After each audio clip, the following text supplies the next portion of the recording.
नमस्कार। आज का जो टॉपिक है वो अगर नेचुरोपैथी और आयुर्वेदा का जो ज्ञान है वो आपस में मिल जाए तो एक भी ऐसा इंसान नहीं बचेगा जो ठीक नहीं होगा। एक एक इंसान ठीक हो सकता है अगर वो व्यक्ति प्राकृतिक जीवन शैली के बारे में जान ले और आयुर्वेद में जो चीज़ें मेंशन की गई हैं, ऋतुचर्या, दिनचर्या, आहार विहार, रसों के बारे में 6 प्रकार के रस और 7 प्रकार की धातुओं के बारे में तथा अग्नि के बारे में, इसके बारे में जानकारी यदि हम सबको हो जाए, एक एक व्यक्ति को, तो वो जीवन में कभी बीमार पड़ ही नहीं सकता। मेरी कोशिश यही है कि ये जानकारी, बहुत सारी जानकारी तो मैं अर्जित कर चुका हूँ, लेकिन अभी भी इस फील्ड में जो है बहुत सारी जानकारियाँ जो है एकत्रित करना है। आप देख ही सकते हैं कि अभी तो मैंने शुरुआत किया है। चरक संहिता की 2 किताबें, पहले पार्ट 1 ले आया था, अभी पार्ट 2 भी ले आया हूँ। इसका अध्ययन कर रहा हूँ। इसके बाद सुश्रुत संहिता का अध्ययन करना है और उसके बाद वाग्भट ऋषि का। इसके अलावा उसके बाद जो है रसायन विज्ञान, और आगे ये जर्नी चलती जाएगी। ठीक है, ये रुकने वाला नहीं है। अध्ययन तो मेरा जारी रहेगा लाइफ लॉन्ग, और ये सब कुछ मैं केवल और केवल जो है सेवा भावना से कर रहा हूँ। क्योंकि देखें, मैंने जीवन में तकलीफ़ें झेली हैं और बहुत डॉक्टर्स के पास भटका भी हूँ। प्रॉब्लम छोटी सी, ठीक है, लेकिन मैं आपको बता दूँ कि समस्या, छोटी ही समस्या अगर निरंतर रहे, लगातार रहे, तो वो बहुत भारी लगने लगती है। ठीक उसी प्रकार से लोग समझते हैं कि बहुत छोटी प्रॉब्लम है, like gas, acidity and constipation और थायराइड की समस्या, छोटी समस्या लगती है, लेकिन छोटा नहीं है कुछ भी। ठीक है, मैं आपको बता दूं, आप लोगों के साथ एक बात शेयर करना चाहता हूं। देखिए, हम सब के मन में विचार आते ही आते हैं। जब हम दुख में होते हैं, तकलीफ़ में होते हैं, तो हमारे मन में विचार आते ही आते हैं। कई बार मैं हॉस्पिटल से आता था, ऑफिस से आता था, रास्ते में तो मन में ऐसे विचार आते थे कि बस ये ज़िंदगी जो है, बस ये ख़त्म ही क्यों नहीं हो जाती कि मैं खुद ही जाके कहीं ख़त्म कर लूँ। हालांकि देखिए, मैं कमज़ोर नहीं हूँ, मैं ये नहीं कह रहा हूँ, ठीक है, और मैं ऐसा कुछ करने वाला भी नहीं, लेकिन विचारों पे कोई किसी का कंट्रोल थोड़ी है। ठीक है, जब हम तकलीफ़ में होते तो विचार उत्पन्न होते ही हैं मन में। ठीक है, इस प्रकार से मैंने तकलीफ़ों को झेला हुआ है और मैं समझता हूँ जो है जीवन में सबसे इम्पोर्टेंट चीज़ यही है, इंसान को तकलीफ़ से बाहर ले आना, इंसान सुखी रहे, स्वस्थ रहे, यही सबसे मोस्ट इम्पोर्टेंट चीज़ है। आज मैं इस बात को समझ चुका हूँ। मैं रुपए पैसे के पीछे नहीं भागने वाला हूँ आज, क्योंकि मैं इम्पोर्टेंस को समझ गया हूँ। और यही कारण है कि मैं अपना रोज़ वक्त निकाल के वीडियो बनाता हूँ और आगे मैं अध्ययन कर रहा हूँ। इतनी सारी जानकारियाँ हमें प्राकृतिक जीवन शैली के बारे में पता हो ही चुका है और आप लोगों को मैं वो बता भी रहा हूँ, और ये मैं लाइफ लॉन्ग करता रहूँगा, क्योंकि मुझे इसकी इम्पोर्टेंस पता है। क्योंकि मुझे पता है एक व्यक्ति जो सामने वाला जो दिख रहा है, अगर उसे इसके बारे में पता चल गया तो वो उसकी तकलीफ़ें पूरी की पूरी दूर हो जाएंगी, जो कि एलोपैथी के डॉक्टर या आयुर्वेदिक डॉक्टर्स जो बैठे हैं वो नहीं ठीक कर सकते हैं। क्योंकि उनका जो मोटिव है वो सेवा नहीं है, उनका मोटिव है पैसे कमाना, उनका ध्यान उस तरफ है। आयुर्वेद में मेंशन किया गया है कि आयुर्वेद जो है वो जीविका के लिए नहीं है, सेवा के लिए है।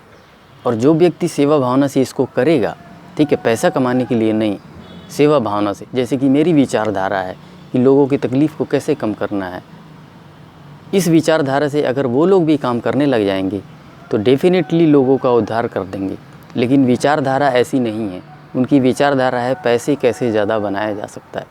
आज एक आयुर्वेदा का डॉक्टर आयुर्वेद को समझ ही नहीं पा रहा है, वो लोगों को गोलियां खिलाने में लगा हुआ है, ठीक है, या फिर लोगों को चूर्ण खिलाने में लगा हुआ है। गड़बड़ी कहाँ हो रही है? आयुर्वेदा जो है क्यों ट्रीट नहीं कर पा रहा है बीमारियों को, उसका कारण मैं आपको बताता हूँ। देखिए, मैं भी आयुर्वेद का अध्ययन कर रहा हूँ और मुझे जो चीज़ें निकल के आ रही, मेरा माइंड ब्लो हो जा रहा है पूरा का पूरा। आयुर्वेद के अनुसार जो है हमें पूरे साल भर ऋतुचर्या करना पड़ता है, यानी कि ऋतु के हिसाब से हमें खाना पीना पड़ता है। क्या आयुर्वेदा का डॉक्टर आपको ये बताता है? 6 प्रकार के रस होते हैं, ठीक है, जब और 3 प्रकार के हमारे शरीर में जो है दोष मौजूद है, वात पित्त और कफ, ठीक है। ये ऋतु के अनुसार, दिन के अनुसार ये ऊपर नीचे होते रहते हैं, इम्बैलेंस होता रहता है। इसे हमें सम करना पड़ता है, हमें बैलेंस करना पड़ता है, और ये तीनों जो दोष है वो हमारे शरीर में मौजूद रहेगा जीवन से लेकर मृत्यु तक, और इसे हमें बैलेंस करना पड़ता है खाने के द्वारा। ऋतु को देख के हमें जो है अपने भोजन को बदलना पड़ता है। अब ये आप बदलोगे कैसे? जब आपको जानकारी होगी, आप तभी बदल पाओगे। क्या ये जानकारी आपको आयुर्वेदा का डॉक्टर देता है? नहीं देता है। वो बोलता है भाई साहब ये आप चूर्ण ले लो, ये खा लो, इससे आप ठीक हो जाओगे। नहीं होगे, आप कभी भी नहीं होगे। तो होना क्या चाहिए? लेकिन उनके पास इतना वक्त नहीं है, क्योंकि वो पैसा कमाना चाहते हैं, वो ज़्यादा पेशेंट डील करना चाहते हैं। तो इसलिए ये कैसे होगा? ये आपको खुद ही करना पड़ेगा, आपको सीखना पड़ेगा। ये ऋतुचर्या, 6 प्रकार के रस, 7 प्रकार की धातुएं, कैसे ये जो है भोजन का इन पे कैसे इम्पैक्ट पड़ता है, ठीक है, किस ऋतु में क्या खाना चाहिए, ये दिन के किस टाइम पे जो है कौन सा भोजन करना चाहिए, ये आपको खुद सीखना पड़ेगा। ये कि कोई डॉक्टर आपको ट्रीट नहीं कर सकता है, क्योंकि उसके पास इतना वक्त ही नहीं है, और उसका मोटिव है जो वो पैसा कमाना है। तो इसलिए वसूलन तो देखो, एक डॉक्टर को अगर किसी व्यक्ति को, किसी पेशेंट को सही करना है सही मायने में, तो कम से कम एक आध घंटा देना पड़ेगा उसको ये सारी बातें सिखानी ही पड़ेंगी। 3 प्रकार के दोष, 6 प्रकार के जो रस हैं उसके बारे में, और 7 प्रकार की धातुएं, किस ऋतु में क्या खाना चाहिए, आहार विहार, कौन से आहार विरुद्ध, ये बताना पड़ेगा। और ये सब बताने में घंटा 2 घंटे का वक्त लग जाएगा। बिल्कुल बताया जा सकता है, 1-2 घंटे के अंदर बहुत आसानी से एक बंदे के दिमाग में चीज़ें ट्रांसफ़र की जा सकती है। ये डॉक्टर मानेंगे नहीं ये बात, वो तो कहेंगे हमारे पास इतना वक्त ही नहीं है। वक्त कहाँ होगा, तुम्हारे पास होगा भी नहीं, क्योंकि तुम्हारा मोटिव जो है वो है पैसा कमाना। 5 मिनट में तुम किसी पेशेंट को ठीक नहीं कर सकते। 5 मिनट में सिर्फ तुम गोलियाँ लिख सकते हो, और वो गोलियाँ खा के ठीक नहीं होगा, इतना मुझे पता है। तो इसलिए इसका जानकारी, नॉलेज हमें लेना ही पड़ेगा। अब हम आगे बढ़ते हैं। आयुर्वेदा आज की तारीख में जो है वो इनकम्प्लीट है। इनकम्प्लीट क्यों है? उसका वजह क्या है, रीज़न क्या है? हमारे कारण इनकम्प्लीट है, हम लोगों के कारण।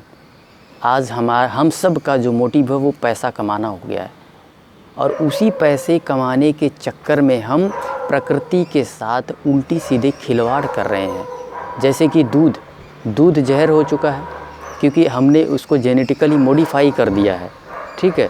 पशुओं को जेनेटिकली मॉडिफाई कर दे, वो नेचुरल नहीं है आज की तारीख में, भगवान के द्वारा बनाए हुए नहीं है। अब जब हमने जेनेटिकली इसको मॉडिफाई कर दिया है, तो वो दूध हमारे शरीर में आके जहर का काम करेगा। अब ये बात आयुर्वेद को नहीं पता है, क्योंकि उस टाइम पे जब ऋषियों ने इस किताब को लिखा तो उन्हें नहीं पता था कि इंसान ऐसे ऐसे काम कर देगा, जेनेटिकली मॉडिफाई कर देगा। अब इसमें तो नहीं लिखी गई है। अब जब हम इसको 100% फॉलो करेंगे, अपना हम प्रेजेंस ऑफ माइंड यूज़ नहीं करेंगे या नेचुरोपैथी नहीं यूज़ करेंगे, तो फिर ये काम नहीं करेगा आयुर्वेद। इसी वजह से यही कारण है कि जो कि आयुर्वेद पूरी तरह से काम नहीं कर पा रहा है। लेकिन जब हम नेचुरोपैथी और आयुर्वेद को मिक्स करेंगे तो इतनी ज़बरदस्त चीज़ निकल के आएगी कि एक ऐसा इंसान नहीं बचेगा जो ठीक नहीं होगा। हर एक इंसान ठीक हो जाएगा बिना किसी केमिकल के, दवाइयों के। तो इसलिए जो है कई ऐसी चीज़ें हैं। दैट इज़ वाई मैं यही बोल रहा हूँ कि आयुर्वेद इनकम्प्लीट है। क्यों इनकम्प्लीट है? हम लोगों की ही वजह से, क्योंकि हमने ऐसी ऐसी चीज़ों का ईजाद कर दिया है, ऐसे ऐसे केमिकल्स बना दिए हैं। आज पैकेटों में भर के चीज़ें आ रही हैं खाने पीने की, इसमें मेंशन नहीं है कि आप पैकेट वाला खाओ कि नहीं खाओ, और एक आयुर्वेदा का डॉक्टर आपको बताएगा ही नहीं। लेकिन नेचुरोपैथी आपको बताएगा। नेचुरोपैथी में बोला जाता है कि भाई आपको पैकेट वाली चीज़ नहीं खानी है, ठीक है। तो इस तरह से जो है हमें प्रेजेंस ऑफ माइंड भी यूज़ करना पड़ेगा, नेचुरोपैथी यूज़ करना पड़ेगा, और आयुर्वेदा का ज्ञान, ठीक है। दोनों जब ऐसे मिलेगा तो भाई साहब इतनी ज़बरदस्त चीज़ निकल के आएगी कि एक इंसान नहीं बचेगा जो ठीक नहीं होगा। तो इसीलिए मैं कह रहा हूँ कि आपको ये जानकारियाँ एकत्रित करनी पड़ेंगी, रखनी पड़ेगी, ठीक है। आप किसी डॉक्टर पर डिपेंडेंट नहीं हो सकते। डॉक्टर तो आपको 5 मिनट देगा, 5 मिनट में केवल गोली ही लिखी जा सकती है। आपको आहार विहार, 6 प्रकार के रस, 3 प्रकार के जो हमारे अंदर दोष मौजूद है, इन सब की जानकारी नहीं दे सकता। और यही मेरा कोशिश है कि आपके मन के अंदर ले जाकर मैं ये भर दूँ ये सारी चीज़ें, जानकारी एकत्रित करके कि कैसे हमें ऋतुचर्या, दिनचर्या करना है, यानी कि पूरे साल में किस सीजन में कौन सा भोजन करना है, और दिन में किस तरह से भोजन करना है, कौन से टाइम पे क्या चीज़ खाना है, कौन से टाइम पे क्या नहीं खाना है, कौन सा दोष बढ़ जाए तो उसको कैसे सम करना है। यही सारी जानकारियाँ जो है मैं दुनिया तक, जन जन तक पहुँचाने की कोशिश कर रहा हूँ और आगे करता रहूँगा, और अध्ययन मेरा जारी रहेगा। तो उम्मीद करता हूँ कि आज की वीडियो से मैं आपको कुछ सिखा पाया हूँ, और आगे है अब जैसे कि ये सारी चीज़ें जो मैंने नॉलेज गेन किया है अभी तक, ठीक है, अब ये बहुत छोटी सी नॉलेज है, ठीक है, अभी तो बहुत कुछ मुझे अध्ययन करना है, ठीक है। जैसे कि 3 प्रकार के दोष, ठीक है, 6 प्रकार के रस, ठीक है, और अग्नि के बारे में, ठीक है, और ऋतुचर्या यानी कि ऋतु के हिसाब से क्या खाएं, और दिनचर्या, दिन के हिसाब से क्या खाएं, ये सारी चीज़ें आप लोगों को 1 बाय 1 करके मैं आगे बताता रहूँगा। सो उम्मीद करता हूँ कि आज की वीडियो से मैं आपको कुछ मोटिवेट कर पाया हूँ। सो इस वीडियो को यहीं समाप्त करते हैं। धन्यवाद।